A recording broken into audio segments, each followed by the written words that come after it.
26101006 from 1 right, cleared for takeoff. 1 right, clear to go, yeah, 2 copy. 104461, 1 right, left away. Hello, AvGeeks, Infinite Flight fans, my mom, and any other friends and family members who might be listening just to be nice to me. A very big welcome to the second episode of FlightCast. I'm your host, Jason Rosewell, and if you've been a fan of the mobile flight simulator Infinite Flight, you're in the right place. If you're listening and you don't know what I'm talking about, head over to the App Store on your iOS device or Google Play for Android and search for Infinite Flight. The links will also be in the comments for this episode. Alright, let's get to it. If you've ever fired up a web browser and headed over to LiveFlight app to check out the activity in a region of Infinite Flight, or track your flight while you make that classic roaring fork visual approach for runway 15 at Aspen, then you have my next guest to thank. Or maybe you've been relieved to find that your favorite airport has just received some much needed in-game visual improvements. This guy had something to do with that as well. Today I have joining me from Mallorca, Spain, Carmichael Alonso. Cam, welcome to the podcast. Hey Jason, thanks for having me today. Big honor. Very nice to have you. I have to confess, I don't know a lot about your country or the city that you're living in, so I've done a little reading. You live in a very stunning part of the world. Is this where you're originally from? It doesn't sound like it. No, I'm originally from London. I was born, I'm 15 years old, to start off with that. Lived 13 years in London and moved out here a couple of years ago to Mallorca in a sunny island in the Mediterranean, so yeah.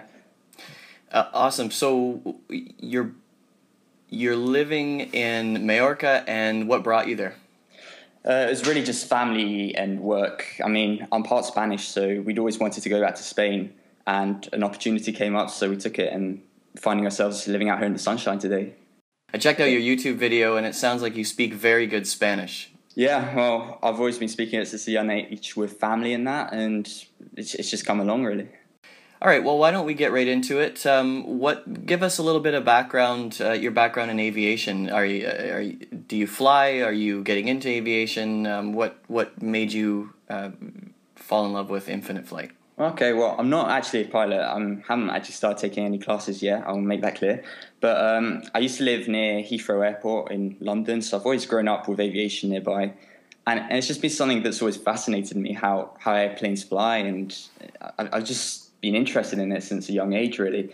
So, I was just browsing the App Store one day, came across Infinite Flight after playing X-Plane for a few years, and thought I'd give it a go. Didn't really like it at first, but gave it a bit of time and came onto it, really, and it's just opened quite a lot of opportunities from there, and yeah. Right, so if you are you interested in becoming a pilot at some point? It's something I want to do. I mean, I'm not exactly planning on pursuing a career in aviation, but yeah, in a couple of years, I'm actually interested in taking my PPL and just getting out there for fun, really.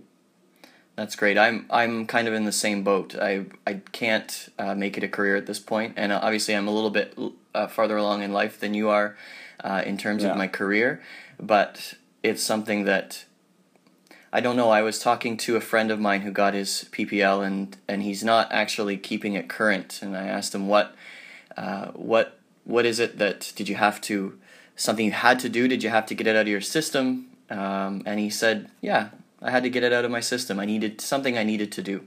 So I think I'm kind of in that boat. Who knows where it'll go after that? But yeah, it's just something I want to do. It's just the freedom of being able to go out there, take a plane, just go and explore the world from the sky. You see it completely differently than most people will ever see it. So if you have the opportunity and you want to do it, why not do it? That's one goes. That's why I want to do it. So yeah. Right on. All right. So I would ask you what you do for a living, but as you've already said, you're 15 years old. So going to your website and having a look at what you've accomplished already, it's amazing. You're 15 and you've accomplished a lot. So you've got a few projects on the go. A few it looks like apps that are doing fairly well. So why don't you tell us about that? How do you spend most of your time right now? Well, yeah, I'm a student, so most of my time during the school year I spend at school and I spend studying. I'm going into the last 2 years of secondary school, high school. I'm not sure what it's equal to, but juniors or seniors, whatever it's called in the US. So yeah, a lot of my time is spent studying at the moment. However, I'm really into technology, and always wanted to create something. So I created an app a couple of years ago called Shortlist Home, which was an app to help people find help when they're looking for houses, really. So tracking it all on a map, putting down information, and it was just something that I built based on our experience from moving out here and looking at houses. And yeah, I've just been doing small projects around that as well. One of them being LiveFlight, and I've done a couple more as well. Can you tell, for the listeners out there who are interested in the technology side, can you tell us what LiveFlight is built on? And we'll talk more about LiveFlight in a minute, but since you mentioned it. Well, LiveFlight is built, it's a website, so front end's built a little bit of HTML, mainly in JavaScript. I've got a bit of server-side work going on, and that's in Python. And I'm using Pass by Facebook as a backend for storing some information that I'm going to make more publicly available in the coming months. I'm also working on an iOS app, which is how I originally started with this. That's built in Objective-C and Swift, and it's using server and Python alongside the web version, yeah. Okay, so would your app be something comparable to FlightAware or something for real-world aviation? It's not going to be quite as aimed at real aviation as something as FlightAware. It's going to be a step up of what LiveFlight on the web is now. And I've got a couple of interesting features planned for that. So yeah, it's great. Think of it more as a companion app for Infinite Flight. Okay, sounds good. We'll get into a little bit more about LiveFlight in a few minutes, but all right. Well, let's talk about Infinite Flight since we're there. How did you become involved with it? Obviously, you started. The story is the same between you and we talked to Tyler a couple weeks ago. Yeah. Where we, and my story is the same. We all downloaded it. Couldn't land an airplane. Yeah, exactly. Yeah. Crashed a few hundred times, and then eventually realized, oh, well, if I apply some actual real life flight principles to this, yeah, exactly. I can actually land the aircraft. So. Tell us how you got involved. So yeah, I just downloaded the app a few years ago, and I was playing around with it, and it's a good way to pass time when I didn't have anything to do. So I joined the Android beta program when it first came out, when Flying Development Studios ported it to Android, and I was a member of the team there, getting all the main bugs fixed before the first Android release, which were quite a few back then. And yeah, I've just been involved with the beta program and with the community more and more since then. I've just always found a couple of opportunities which I would like to experiment with. So LiveFlight, for example, or the airport editing, and it's just really gone from there. Okay, so how much time, you say you like to do this in your spare time. I can't imagine you having very much spare time. So do you fly much? Do you actually play the game very much? Yeah, recently I haven't been playing very much, if I'm honest. I haven't actually had a proper flight in a month or two, really. I used to play a couple of minutes a day, maybe 10, 15 minutes a day, just to pass the time in the evenings or something. But yeah, it's just really, if I get a chance, I'll have a go. Now, you are far away from our North American listeners, and... yeah, pretty far away, yeah. But, so has school started for you yet? We're recording this in August, middle of August. No, I start school in September, and I'm going right through to December, then from January to April, then mid-April to June, and then it's just a long summer holiday from there. So is that 3 semesters that you have instead of 2? Yeah. Okay. Great. All right. Well, let's talk about airport editing since you mentioned it. This to me looks like something that anyone with a little bit of version control knowledge and a little bit of spare time could do. Is that correct? Yeah, you don't actually need version control knowledge for this. We try and make it as simple as possible. It is for someone that wants to draw their local airport, for example, or just wants to give back. I mean, all you need to do is just download the drawing software and just have a sense of design, really, and get prepared to draw some taxi lines and some taxiways and just fill out whatever you want. Then you can just email it to us and we'll do the rest. It's quite simple, really. Okay, so if somebody wants to get involved, there's a website they can go to, and you have something on GitHub that people can.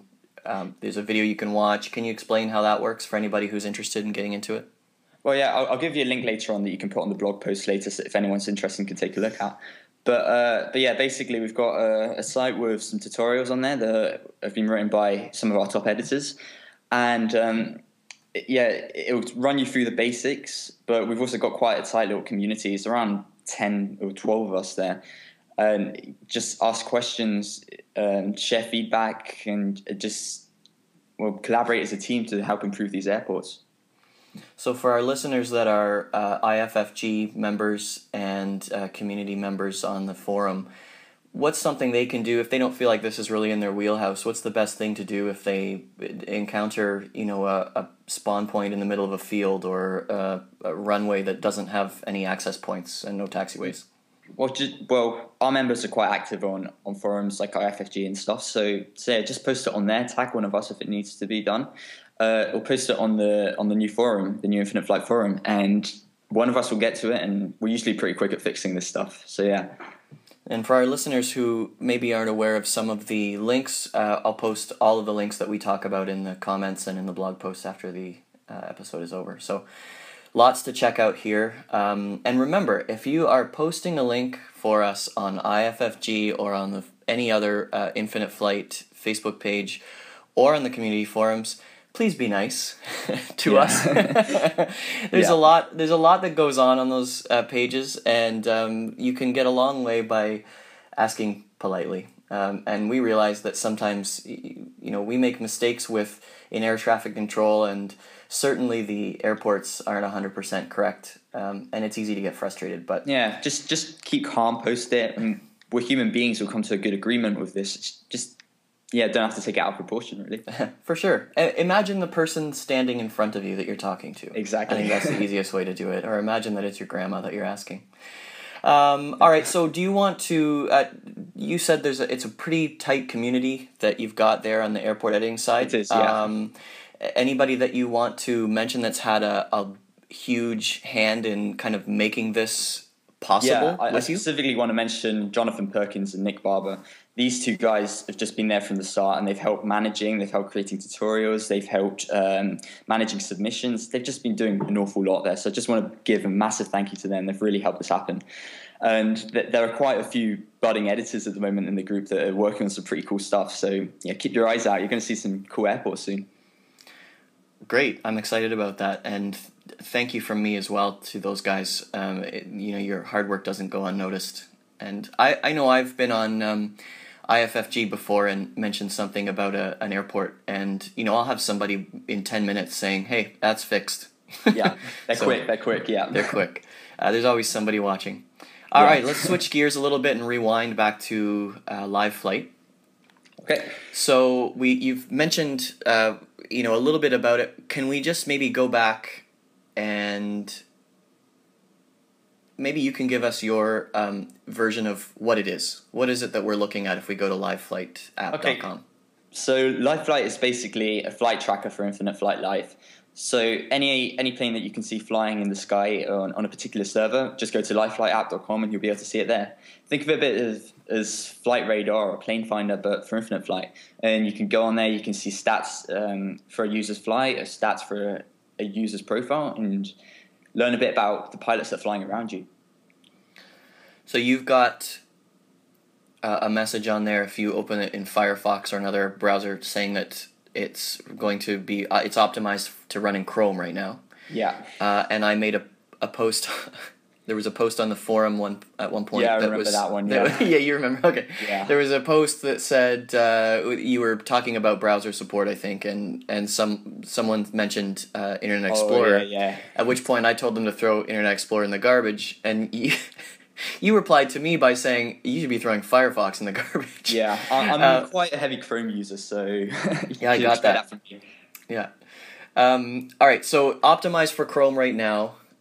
Browser support in the future. Where are we going with it? You've already mentioned a mobile app. At the moment it's just on Chrome because I just want to spend the time I've got working on the features, and if I just go and I diagnose a fix in Firefox, it's just going to be another problem for Internet Explorer, and it's just a lot of work right now. I'm definitely going to get back to it someday and fix those things, but at the moment I'd like to focus a bit on the iOS app from now on, because I've had quite a few people emailing me with some really interesting suggestions, and all of them just ask for the same thing. They say, "When's the iOS app coming? Oh, can I have the iOS app yet?" And so on. So yeah, there's definitely demand for that. So I'll cater for that. Sounds good. I'm excited for it. Tell us what gave you the idea? Why, did you have a hand in creating the Infinite Flight API? Maybe you can explain what an API is, because I'm assuming that you're connecting to it. How did that all happen? So yeah, this basically started a couple of years ago. If you guys follow Matt on Twitter, you've probably seen him post a picture where he just built a quick web page just showing flights he tracked. And yeah, he just sent an email to me and another guy with the link to the API. The API, for those who don't know, it's the data source we get the data from. So we built a version. So you've got Val, who built a great version for Android, and I built a version for iOS back then. But it wasn't actually ready to be released, so we just let it sit by for a couple of months. Matt one day, just out of the blue, just came back and said that the API was working again. So Val went ahead, he released his app. Mine was broken because I'd been playing with it a couple of weeks before and I hadn't been sure exactly what I'd done. So I just built in a weekend, I just built the web version because I wanted to try JavaScript. And yeah, it's just grown from there, really. So did you just say you were wanting to try JavaScript, meaning you hadn't programmed in JavaScript before?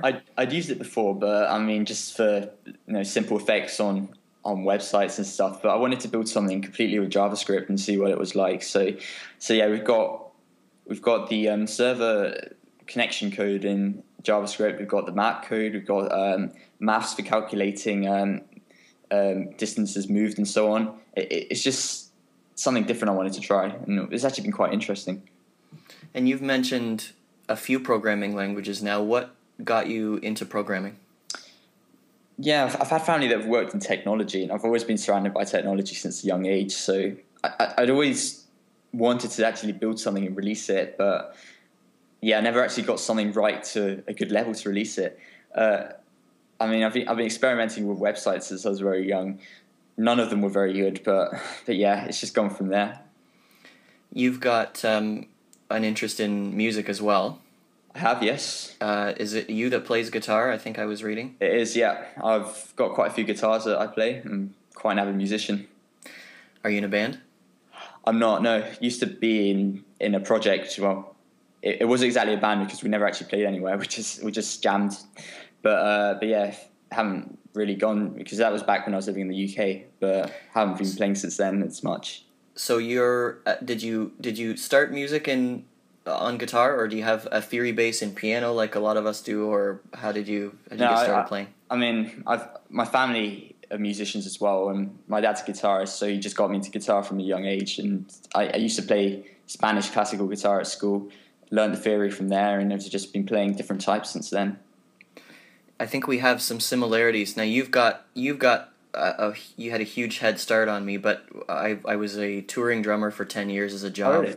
And then I would supplement my terrible band income with doing web design. So I did web design on the side, self-taught on that, and then when I moved back to Canada from the United States, I just basically started doing web design full time and opened up a shop here. So, I can see a lot of similarities.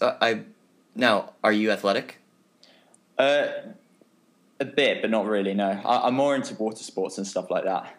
So yeah, so there's another similarity. Yeah, a little bit, but not really.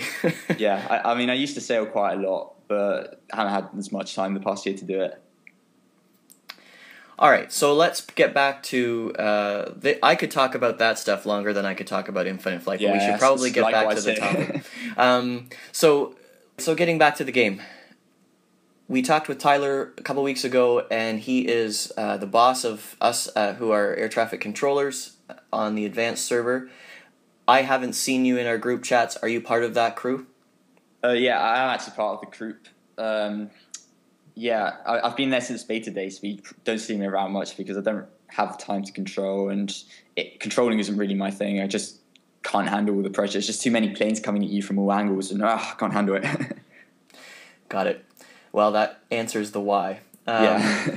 So if we talk about the future of Infinite Flight, where do you see it going? I mean, obviously you probably have more of an inside track than most of us, being buddies with Matt, and I can't imagine, but for listeners who don't know who Matt is, he's the developer and one of the bigwigs over at Infinite Flight and Flying Development Studios. So Cam, where do you see Infinite Flight going? Where do you hope to see it going? What would you like to see happen? I mean, I've got similar hopes as many people. I personally want to see bigger regions and worldwide support, because you get quite bored when you're in the same regions for some time.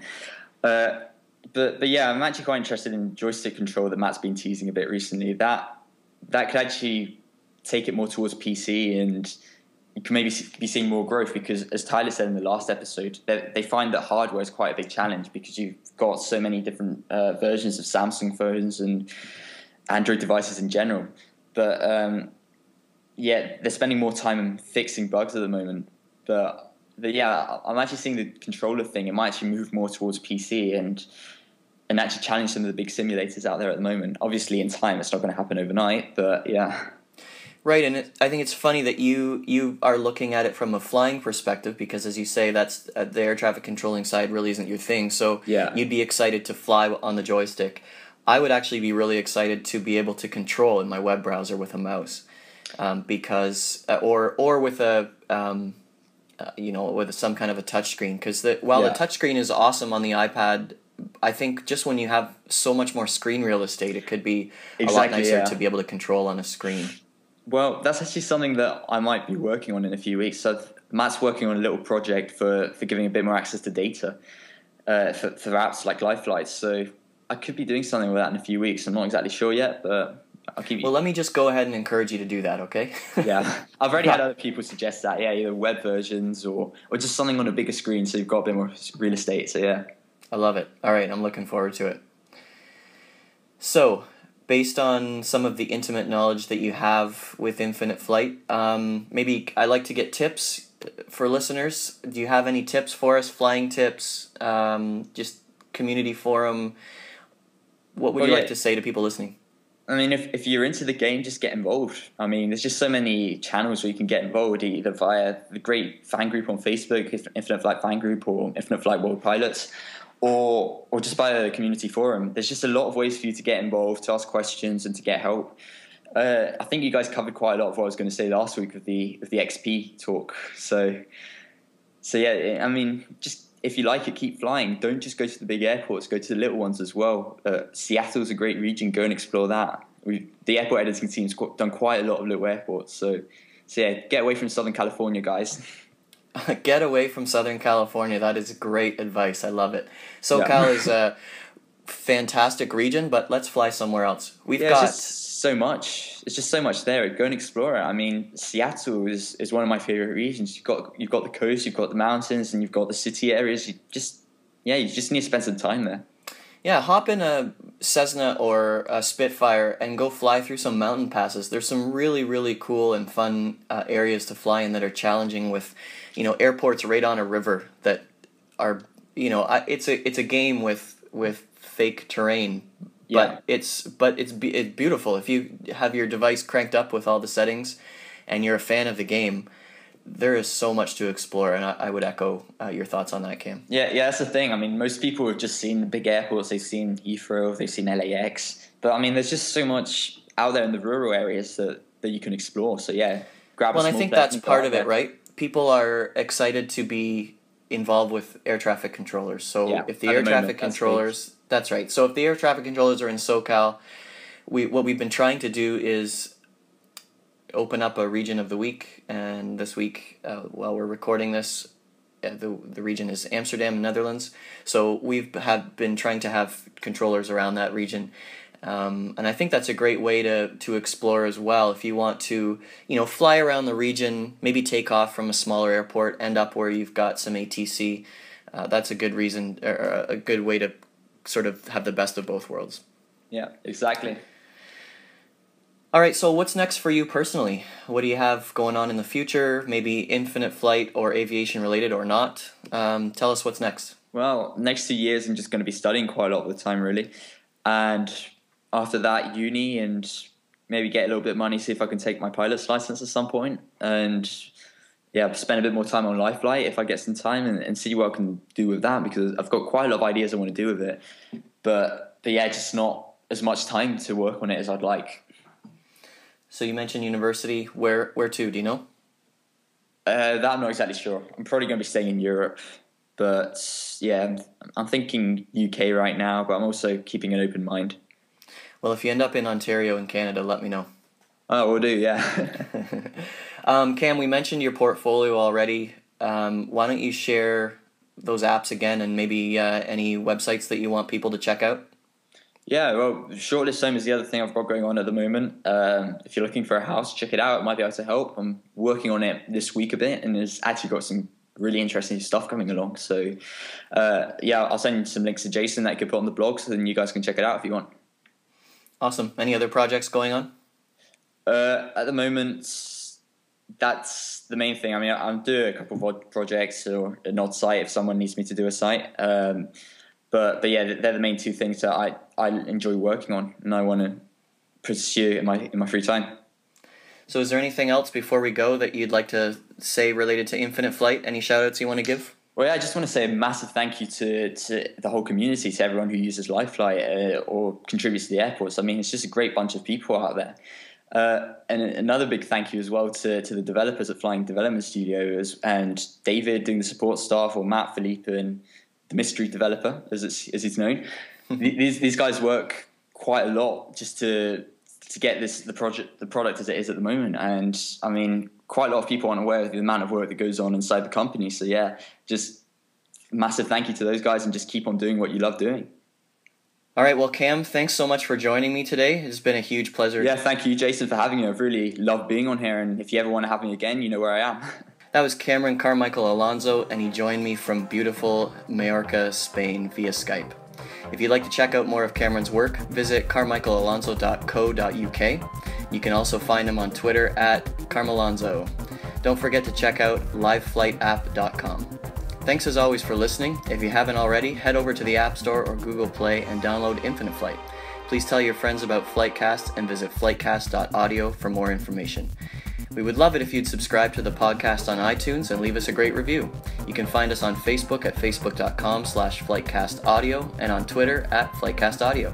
If you have any ideas for FlightCast, please leave them in the comments.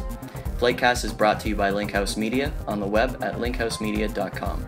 To cover the fine print, FlightCast is not affiliated with Infinite Flight or Flying Development Studio.